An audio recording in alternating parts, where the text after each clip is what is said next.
የፍቅር ታሪኬን ባጭሩ ልንገራችሁ። ይህ የኔ ክፍል ነው። አሁን የገባችው ውቢ ትባላለች። ለእኔ እሷ የመወዳት ፍቅረኛዬ ናት።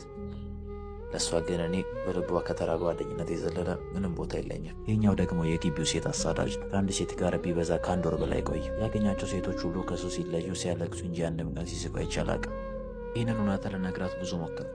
እሷ ግን ስለመወዳት እሷንና እሱን ለማጣላት የፈጠርኩት ተረት እንደሆነ ነው የምታስበው። የእረፍት ሰዓት ደረሰ። ዛሬ ማውራት እንዳለብኝ ወሰንኩ። ግን ምንድነው ብላት? ውቢ እንደማትወጂኝ አውቃለሁ፣ ግን እባክሽ እሷ አይወድሽም ልበላት? ጨነቀኝ። አልንገራትም ብዬ አሰብኩ። ስለመወዳት ግን እንድትጎዳ አልፈለኩም። በቃ የመጣው ይምጣ። ብትናደድም ስለ አቤል እውነታውን ማወቅ አለባት።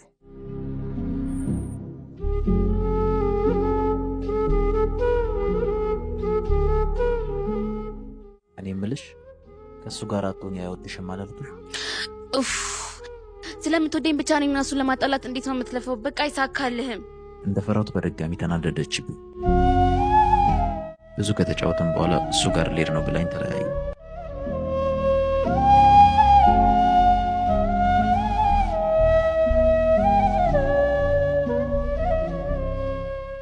ትንሽ ቆይታ ያለቀሰች ከፊቴ ቆመች።